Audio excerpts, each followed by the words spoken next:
Mabuti ang Panginoon. Amen. Sa araw na ito, we will be talking a certain part of the book of Acts that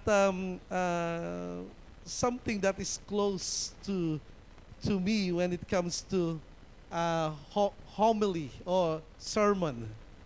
Dahil dito, ayan, makikita natin ang pamamaalam ni Pablo sa mga elders ng Ephesus. So, makikita natin na when someone goes out, yung kanyang last words, laging it matters. Tama ba? Every time that the end is coming, the last words matters. I am a fan of the wars of historical wars. And every time I heard about last words, maybe from a general or from somebody else who was there, it becomes what? It becomes that hope, the beacon of hope kung tawagin sa lahat. And this is something that we need to understand about words. Sabi yung mga words. Ang salita, di ba? Ang salita ng Diyos. Alam nyo, hindi mo pwedeng paghiwalayin ang Diyos at ang kanyang salita. Kaya mo paghiwalayin yun? Hindi. Dahil ang salita ng Diyos ay nagsasabi kung sino siya. Amen ba doon? Isipin mo, sabihin ng Panginoon sa'yo, alam mo, hindi kita pababayaan, hindi kita makakalimutan at hindi kita iiwan. Sabi ni Lord yon, ang ibig sabihin doon, si Lord ay mapagmahal. Di ba? The words that utters from the mouth of God, written in the language form through the Bible, will give us what? Will give us a lot of context and a lot of hope. Pag-asa. Here comes Paul talking to the elders. Elders ang kausap niya dito. Elders yung kausap niya. Kasi pabalik niya siya ng Jerusalem. And during those times, the persecution of the Jews and even with the Roman Empire exist. Ibig sabihin, dahil sila ay pinapersecute, si Paul ay babalik sa Jerusalem, hindi niya alam kung ano ang kanyang haharapin. Ang title ng ng ating subject ngayon is Love and Leadership. Parang talaga, Parang labanan, ang pag-ibig at ang leadership. Ano yung leadership sa Tagalog? Pamumuno, di ba? Hindi ka pwedeng mamuno kung walang pag-ibig. Alam niyo ba yon? Bakit? Bakit ganon, Pastor? It's because if there is no love, you are actually managing or bossing around. Pag nagiging boss na si Pastor, sabihan niyo na, leadership. Di ba? This is very good. Why? Because the context of leadership shows about the love of that person to his or her subject.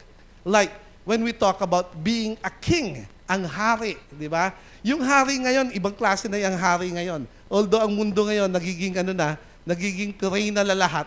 Pero, ang hari, nung panahon ng mga ayan, si king, ang hari, nung mga time ni Jesus Christ, it's so different because their subject, yung subject nila, ay tinuturing nilang mga anak.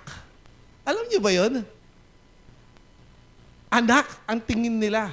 Kung merong hari sa isang tribo, anak ang tingin sa buong tribo. That is why there is what we call love. Love. Anong connection nito? Ang connection nito, alam niyo kung ano? Sino dito ang Christian? Taas ang kamay. Christian. Hindi nyo alam kung Christian kayo. Yung iba nakaganon. Tataga. Okay. If you are a Christian, that means you belong to the kingdom of God. Amen. Anong ibig sabihin nun? If I belong to the kingdom of God, I have a king. Tanungin mo yung, kung sino yung hari ng katabi mo. Yan. Sino ang hari mo? Si Jesus. Di ba? That is why when we talk about love and leadership, it goes hand in hand. It is so impossible for us to lead without love. And I assure you, I saw people, ng mga taong gusto nilang i-promote ang sarili nila pero na walang pag-ibig kaya they think that they are leaders. So, tingnan natin ito. Let's see about this, yung ginawa nila. I will be starting, not in verse 13. Siguro start ako sa verse 17. Sabi doon, now from Miletus, he sent to Ephesus and called the elders of the church to come to him. This is Paul, tinawag niya yung mga elders. And sabi niya ganito, and when they came to him, sabi doon, he said to them, you yourselves know how I live among you the whole time from the first day that I set foot in Asia. Ito yung sinabi niya. Alam nyo, kilala nyo ako. Kilala mo ba si Paul? Kilala natin, kilala nila si Paul. And that's the truth. There is what we call the life of consistent service. In verse 20, sabi niya doon, 19, sabi niya, serving the Lord with all humility and with tears and trials which came upon through the plots of the Jews. How I did not shrink from declaring to you anything that was beneficial and teaching you publicly and from house to house, solemnly testifying to both Jews and Greeks of repentance toward God and faith in our Lord Jesus Christ. You see, Paul is actually telling them that he modeled what? Tingnan mo yung katabi mo, mukha ba siyang model? Yan. Anong minomodel ni Paul dito? Di ba? Ang minomodel ni Paul dito is a life of consistent service. Sabi mo nga, consistent service. When I say consistent, ibig sabihin, hindi nagbabago. Hindi nagbabago. Bakit hindi nagbabago? Dahil nga, may conviction. Ano yung conviction? Merong paninindigan. He was saying that he stands firm in consistent service.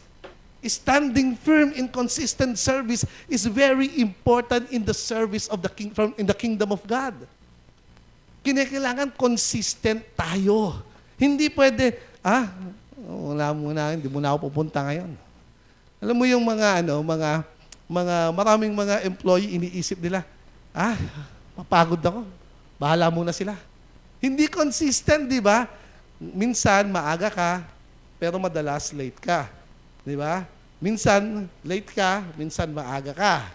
Minsan, gagawa ka, minsan ayaw mong kumilos. Minsan, masipag ka sa bahay, minsan, tamad ka sa bahay.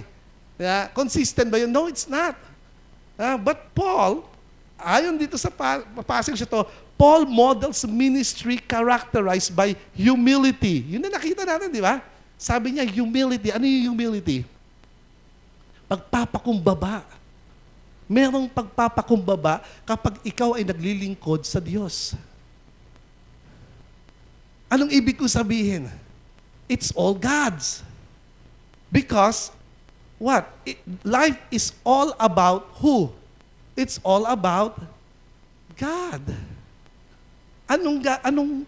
Para saan ang iyong buhay kung hindi mo gagamitin para kay Jesus? Sometimes it's so mechanical. Sinilang ako, lumaki ako, nag-aral ako, nagtrabaho ako, nag-asawa ako, tumanda ako, namatay ako. It's so mechanical. Come on. When we say a life of humility is a life of service, we humble ourselves before the Lord because we know that it is important to serve God. And it's all about God. Don't take don't take the glory from God. Anong ibig sabihin ng don't take the glory from God? Lahat ng kapurihan ay para sa Panginoon lamang. Lumaki ang church, hindi si pastor. Alam mo kung sino? Si Lord. You know why? Because when we talk about growth, sino din itong nagtanim? Nagtanim, kahit ano. Hindi nang galit nagtanim ng ano, nagtanim ng puno or something, di ba? Hindi nang galit, mahirap yung nagtanim ng galit. Okay, nung tinanim mo ba siya, may ginawa ka ba para lumaki siya? Ano? Sigurado ka?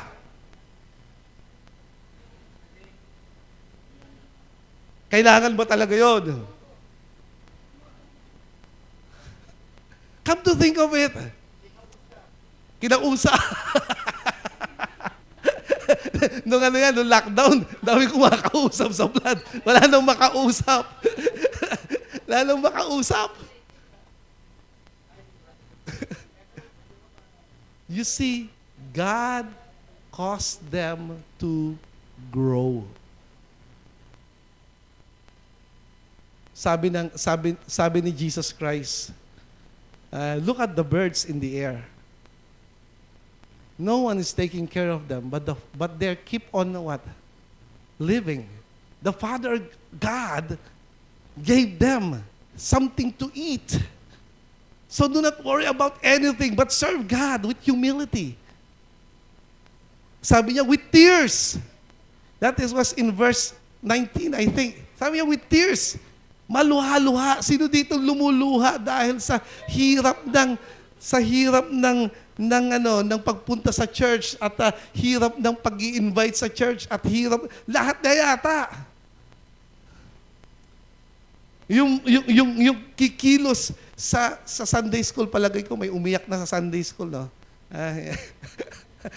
Yung kumikilos sa Sunday school with tears. Don't you know that even Paul cried out to the Lord? Mangiyak-iyak siya. Alam mo kung bakit? Ang titigas ng ulo ng mga tao.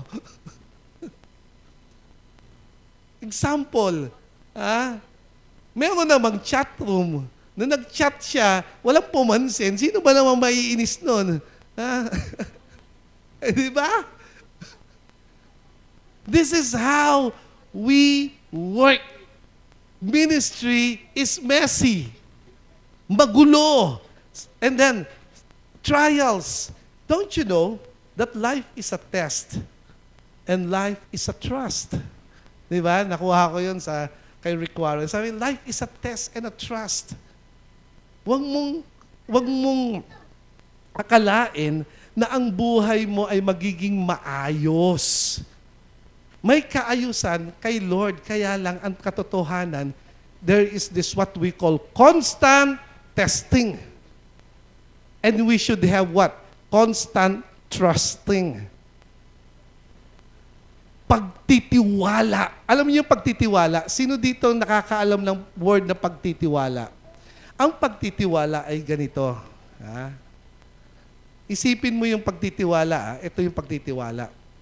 Ang pagtitiwala ay yung meron kang mahal sa buhay, meron kang baby. Pinagkatiwala mo yon sa isang tao na sabi, ako muna ang mag-aalaga ng isang araw. Yun ang pagtitiwala.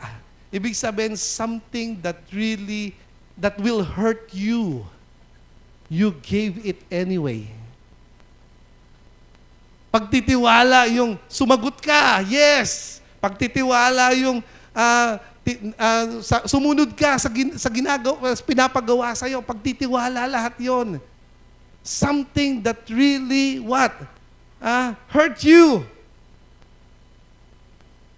Nasaktan ka na ba? Tanungin mo yung katabi mo, nasaktan ka na ba? Sa ministry? Kung nasaktan ka na sa ministry, tandaan mo to. Ha? Tandaan mo to. Madami pa. At madami pa. At madami pa. At madami pa. Lord! Lord! Nakakatuwa yung binasa kong it's more on, nasaktan ka sa ministry. Bakit? There are rejections. There are regrets. Merong mga bagay na hindi mo matanggap. At yung mga bagay na hindi mo matanggap, ano nangyayari? Idudulog mo kay Lord. Lord, bakit sila ganon? Lord, bakit naman ganon? Lord, bakit naman ganyan? Sabi ng nabasa ko, sabi niya, tumatawag siya, sobrang sakit ng ginawa sa kanya, pero tumatawag siya kay Lord. So sinagot siya ni Lord. Sabi ng sagot daw ni Lord, ilang beses ka bang nanalangin sa akin na maging katulad mo ako? Maraming beses na, Lord. Ilang beses na ba akong nasaktan, ni-reject? Ilang beses ba? Sabi ni Lord sa kanya, ilang beses na ba? Lahat po. Napako nga po kayo sa krus eh. Ang sabi ni Lord sa kanya, alam mo na yung sagot ko sa'yo.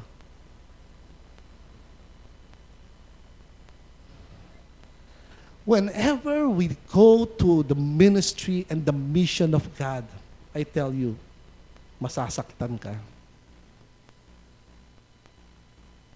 Pumunta ka sa campus mo, you reach out to those people in the campus, but they rejected you, masasaktan ka.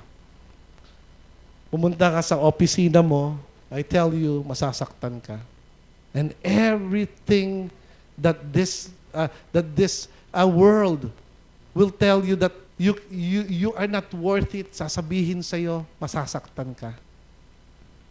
But I tell you, these are things that even the Apostle Paul experienced in the ministry. And then, there in verse 28, nasa verse 28, sabi doon, be on guard. Be on guard, sabi niya.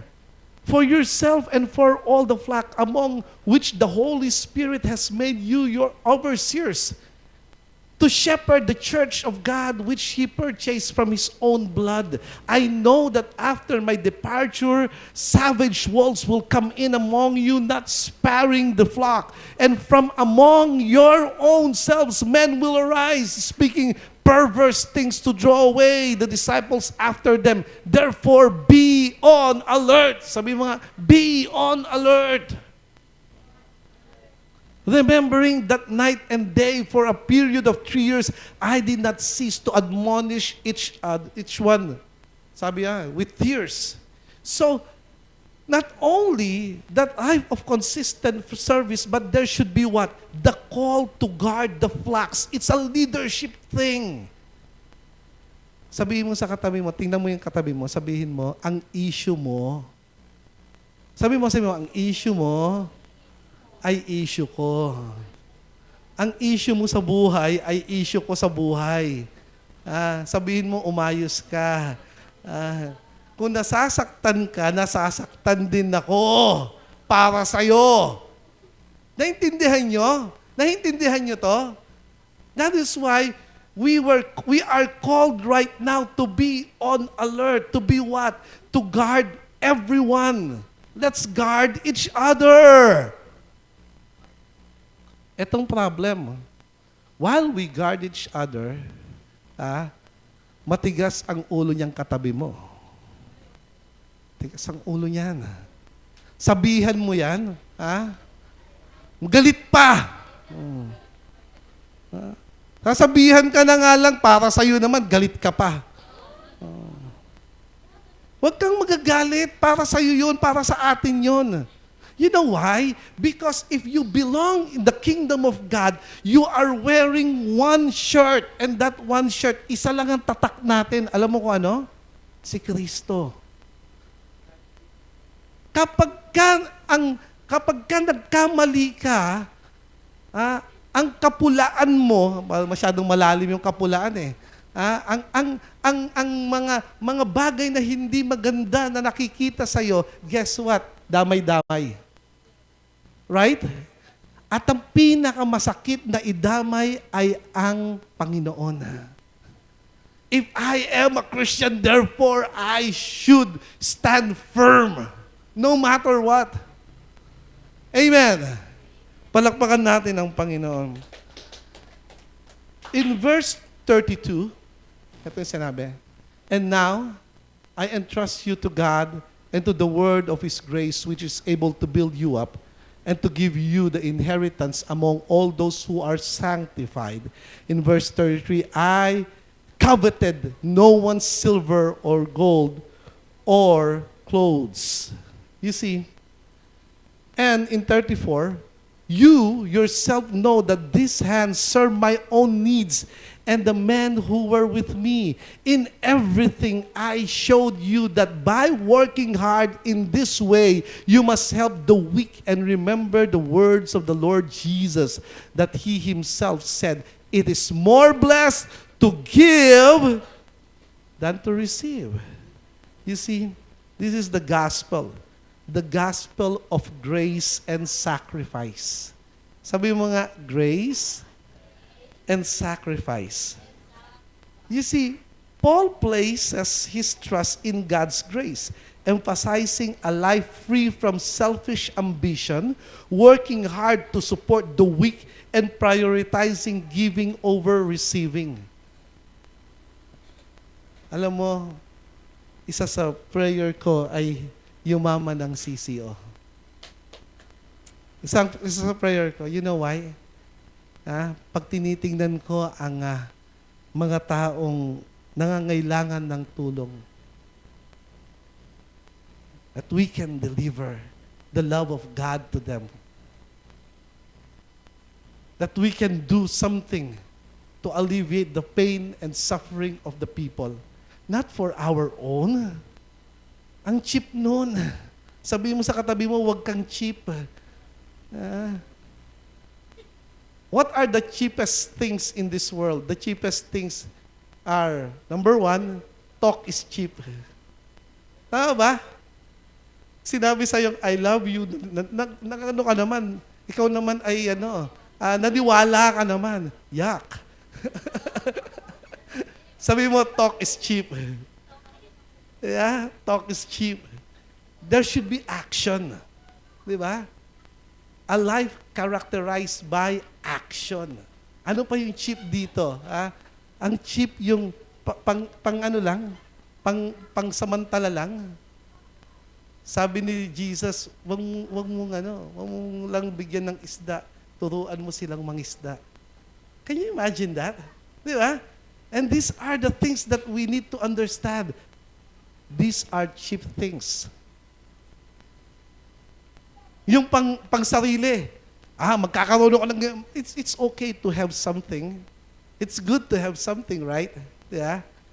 However, kailangan nating mag-reach out sa mga taong nasa paligid natin. Lastly, verse 36. And when he had said these things, he knelt down and prayed with them all. And they all began to weep aloud and embrace Paul and repeatedly kiss him, grieving especially over the word which he had spoken, that they would not see his face again.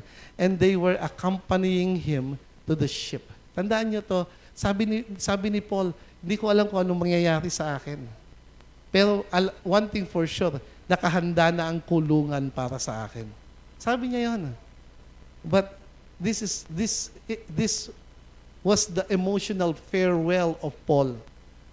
You see, the scene concludes with a tearful, prayerful departure, highlighting the deep, loving bond between a spiritual shepherd and his people. What does it mean? It means this about these things.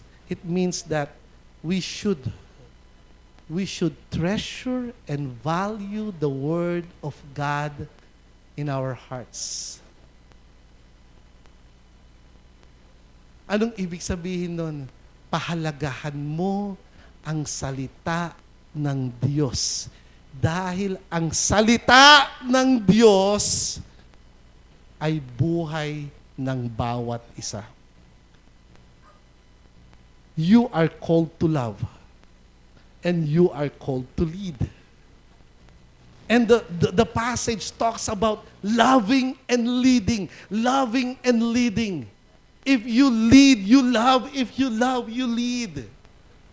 Huwag mong hayaan. You spend a day in your campus, a day in your school, a day in your workplace. Wala kang pakialam sa mga tao doon. Makialam ka naman. Because you are called to lead and you are called to love. That is the message that you have. And reach out to people. You reach out to them for King Jesus. It is Jesus, yun ang kinakailangan nating i-promote, hindi ang sarili natin. So blessed to hear these words. The Lord bless us with a lot of things here in Christchurch Ortigas. You know what? There will be time that we will be tested by God. And that test should lead us to trusting Him. Amen. Amen. Palakpakan natin ang Panginoon.